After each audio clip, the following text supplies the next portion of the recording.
Boston Celtics in 6 games. Next up, the Los Angeles Lakers on Wednesday night. Much respect between those two coaches.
I want Daniel Tice off this damn team.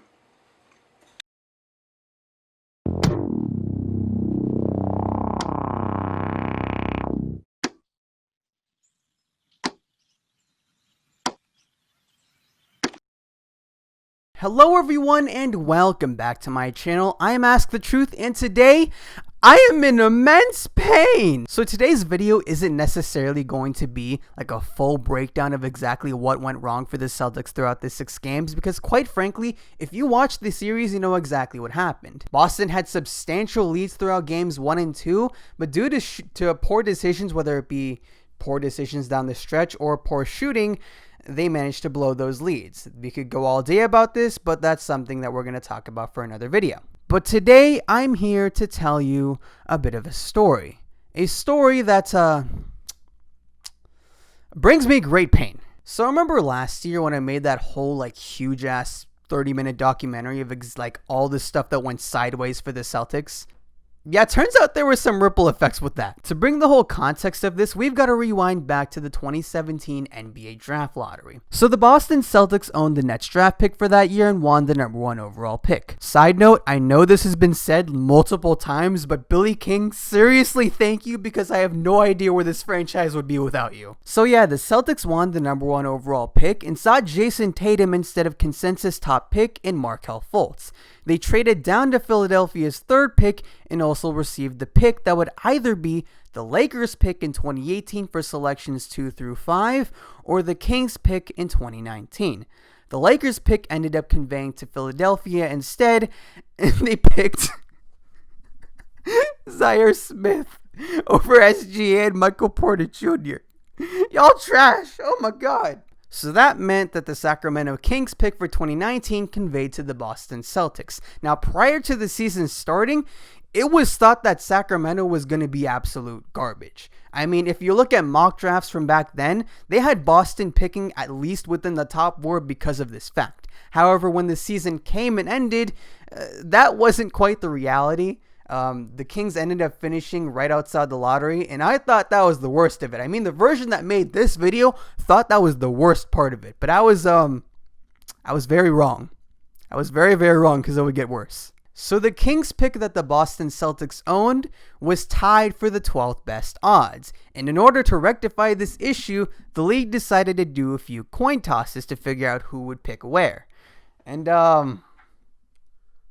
yeah, it wasn't good. So Charlotte ended up getting the 12th pick, Miami got the 13th pick, and Boston got the 14th pick. Now at this point, I thought it was like, okay, you know, that's a bit of an L, but it's whatever. Oh boy. You had no idea, past truth. You had no idea. So during the pre-draft process, the Celtics brought in multiple prospects. One of these, however, were noted to absolutely blow away the Celtics with his performance. He made like 80 out of 100 threes, and a lot of mock drafts had Boston taking him. Now, if you couldn't tell, we're talking about Tyler Herro.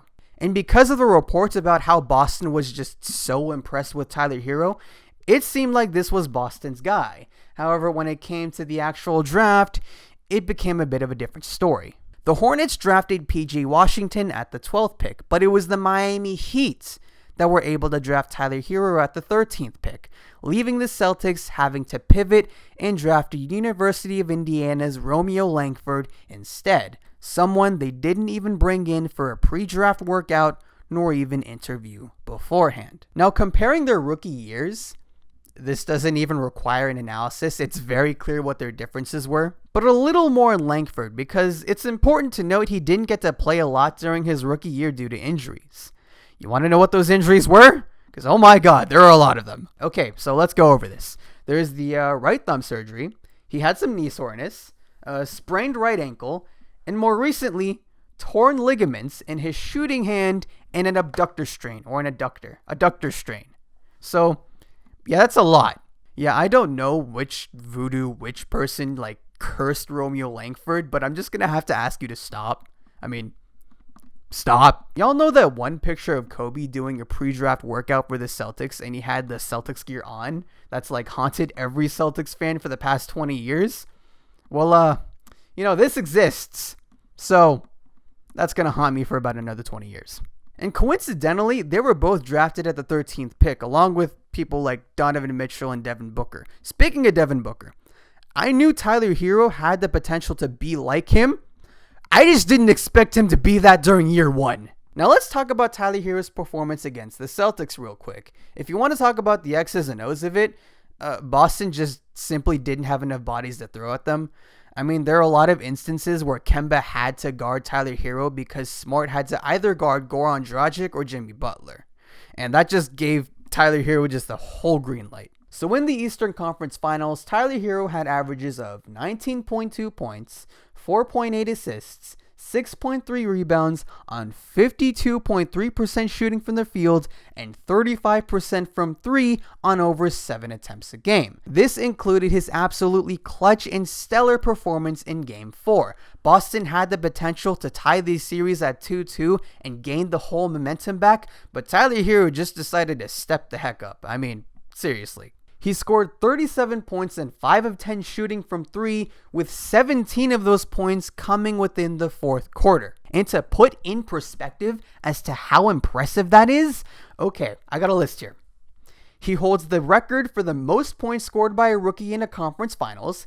He's the youngest player in NBA history to drop 30 points off the bench. He broke Dwayne Wade's single-game playoff scoring record for a Miami Heat rookie. And as of right now, he's broken Manu Ginobili's record of most total playoff points scored by a rookie. Now, if that is just so ridiculous and completely arbitrary to you, Tyler Herro's playoff career high in points is 37. Now, the Boston Celtics, the number 1 overall option and number 2 option, 22 and 23 years old respectively, Jaylen Brown and Jayson Tatum, Jaylen Brown, their career highs are 34 points apiece. And Kemba, his career playoff high actually matches Tyler Herro at 37, which he scored against the Heat in 2016, and they lost that game. So, that's great. That's just great. So the main takeaway I want y'all to have from this video is just how much just a little bit of luck plays into the success of a franchise. I mean, if things just went tiny bit differently, Tyler Herro would be a Boston Celtic right now. I mean, if you really look at it, if they had Tyler Herro, he would have solved a lot of the issues that were prevalent throughout their playoff run, whether it be their lack of shooting or their bench depth. And if this was the case, he would have cemented the Celtics for having a dominant scoring dynasty for the next decade. And I am 100% confident in saying this, but they would also be gearing up against the Lakers in the NBA Finals. But things didn't work out that way. The fate of 2 franchises changed. I mean, the Miami Heat are going to the NBA Finals in one of the most historic playoff runs of all time, while the Boston Celtics have a lot of questions to answer over the next couple of months.